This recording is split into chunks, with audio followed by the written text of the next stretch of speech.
Morning, Trainiacs. We are doing the first brick workout since half Ironman Atlantic City. I am expecting cramps as soon as I get off of this just a little 1 hour bike and head into a 10-minute run.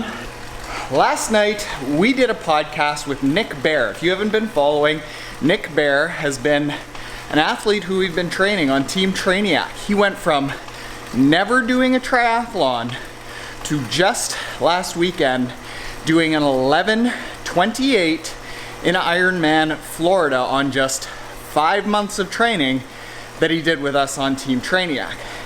And the interesting thing about this is that Nick Bare's history as an athlete is that he's a big dude. He's a weightlifter, a bodybuilder, CrossFitter type dude. He started at 225 pounds, not being able to swim 25 yards in a pool, to going 11:28 in just 5 months. It impressed the hell out of me. So we chatted with Nick for our podcast, and we got him to record some of the biggest tips that he has for other athletes who are going to be doing a similar thing, trying to step up to a longer distance than they thought they were capable of doing, and setting themselves up for success. It was cool. 8, 7, 6, 5, 4, 3, 2, 1. Cramps are about to start. Oh.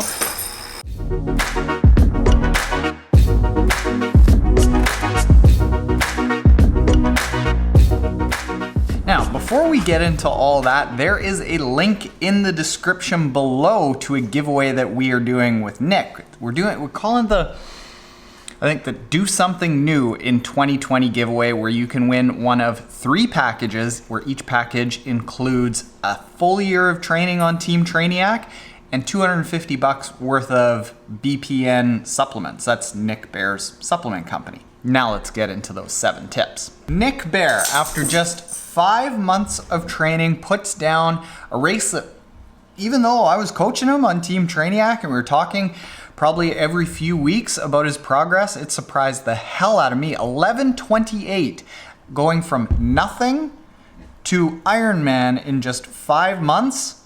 I did not expect that. So we had him on the Triathlon Taren podcast, which is the most highly rated triathlon podcast in the world. I really think that we should start a Petecast. So we had him on, and he recorded some of the lessons that he took in going from a weightlifter, somebody who hadn't done real long endurance sports, to now a very successful Ironman athlete, finishing in the top 25% of Ironman Florida. And here's what he had to say, and a lot of it was really, really cool. First off, even if you do it right, it's still gonna suck.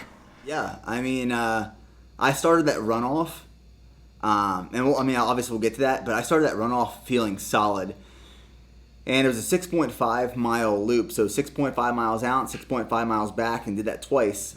And the first 13 miles I felt like pretty solid.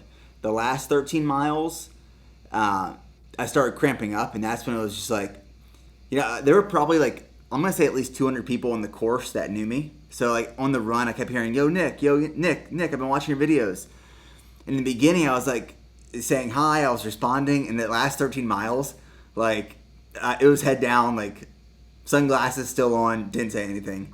Yeah, Nick, by all accounts, executed the perfect race. When I was following him on the Ironman tracker, there was not a second in there, besides going out of the gates a little bit hot from T2, that I thought he really went off plan. And he said that basically it felt really, really good for a long time and then got hard. And when I talk to pros, that's what they say it's always like. No matter what, even if they're setting course records or setting all-time world records, they still say that it feels brutal. But if it was easy, would we really want to do it? No. We challenge ourselves. We're Trainiacs, damn it. Next, even if you don't know what you're doing, you can still do this. Listen to where Nick started from. And he started from a position that a lot of you are in. And he got to a position that a lot of you want to get to, but I think are afraid to try because it's intimidating, it's scary. And if you get over it and you do some of the right things, you can go from complete beginner to really successful, badass triathlete that you didn't think you were capable of being.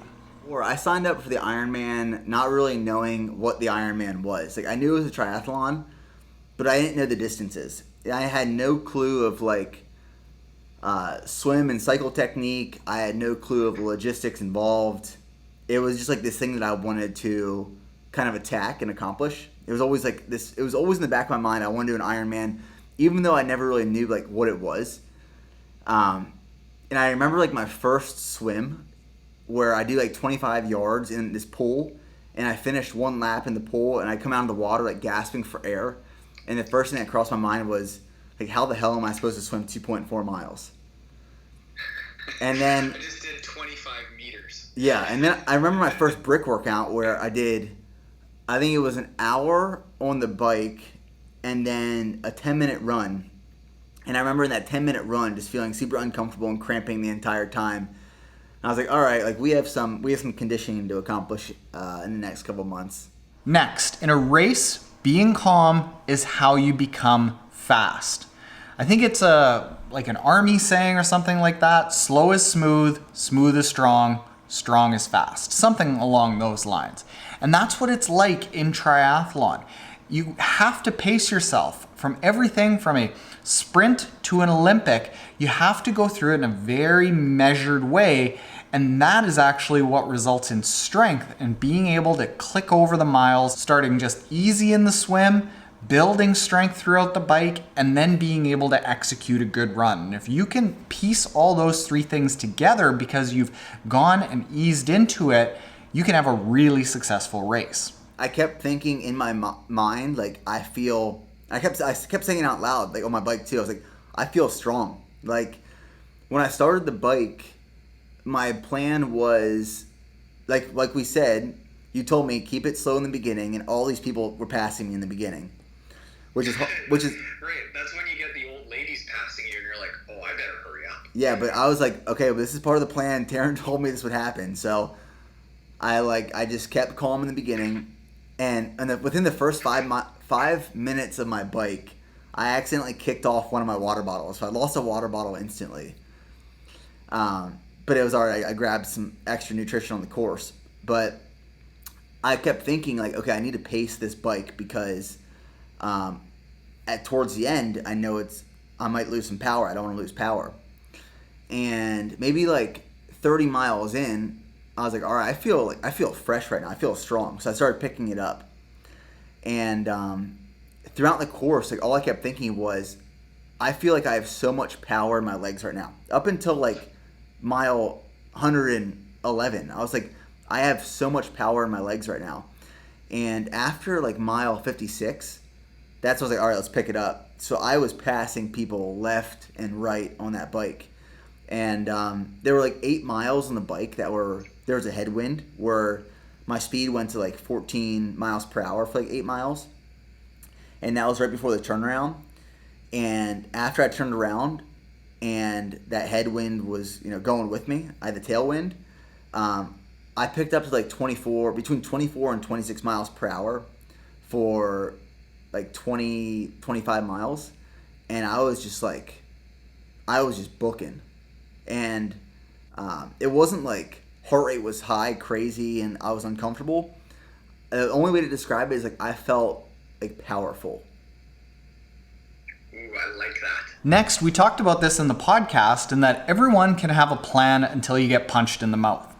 In my opinion, however, part of a good plan for a race and training is realizing that you have to plan for getting punched in the mouth. And if you can do that, you can come up with contingencies and plans for if I have nutritional issues from one direction, or if I have cramps from another direction, how am I going to deal with that? And that's all part of a good plan. That's all part of what we try to educate people to deal with on Team Trainiac, in training, in a race, so that when you get into those crappy situations, you can pull yourself out of it. And that's what ends up resulting in a good training build and a good race. because nothing goes according to plan.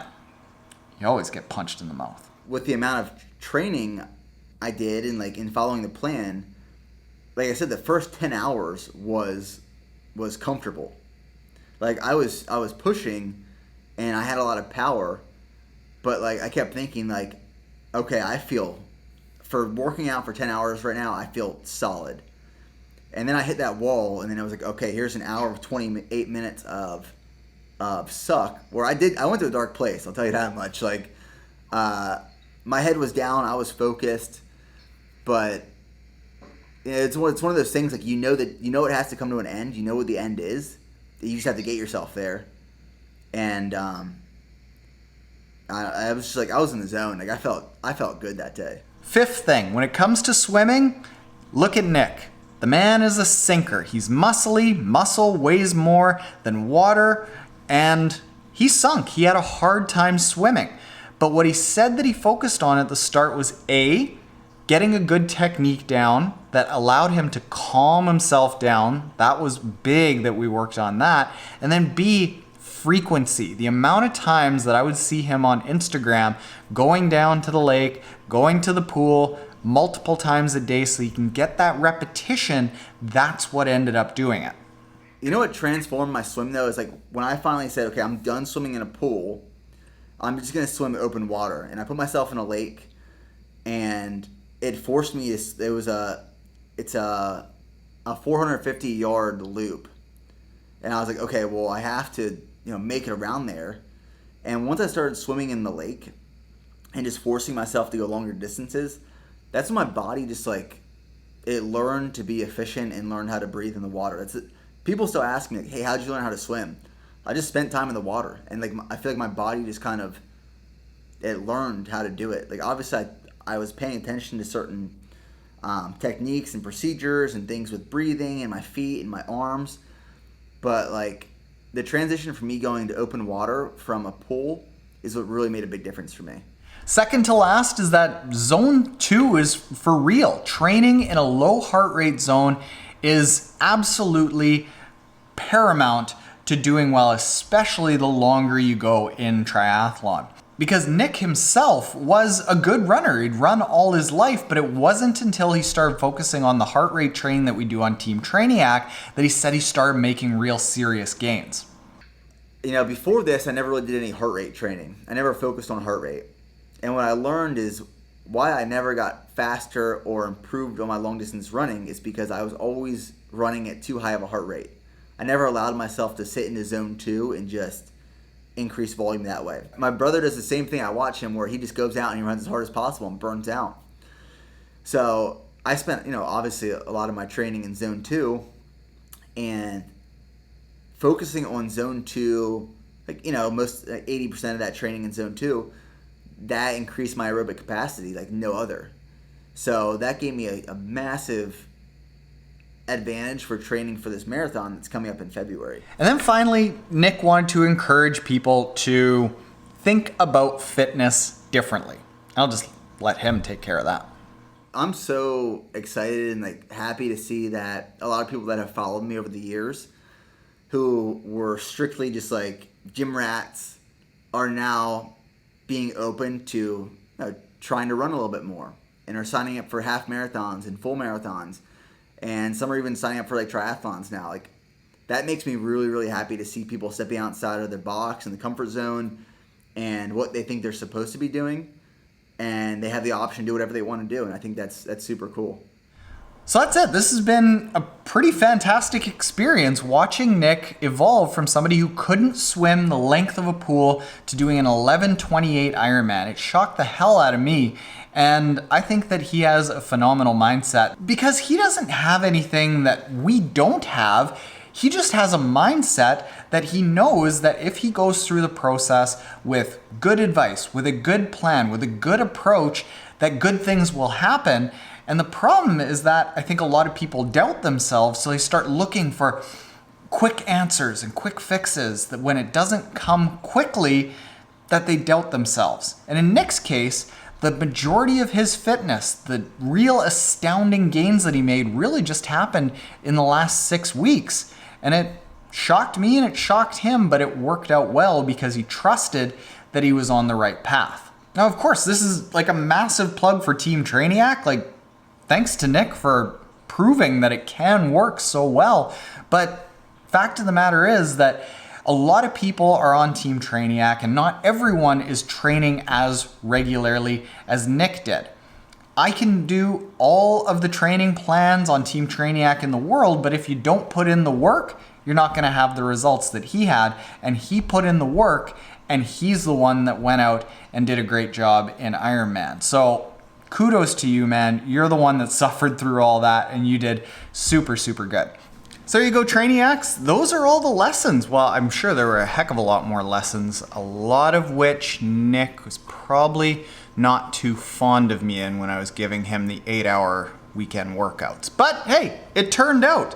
Now, don't forget, in the description below is the link to the giveaway where we've got a total of over $2,800 in value for 3 prizes where you can win a full year of training on Team Trainiac and $250 worth of BPN supplements from Nick. Now, if you want to see Nick's actual race day video, it is right up there. Go check out that video and go subscribe to Nick because kind of talking about doing some collabs, who do you think would win a Spartan race, Nick versus Taren?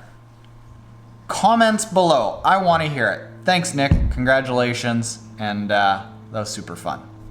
Later, Trainiacs.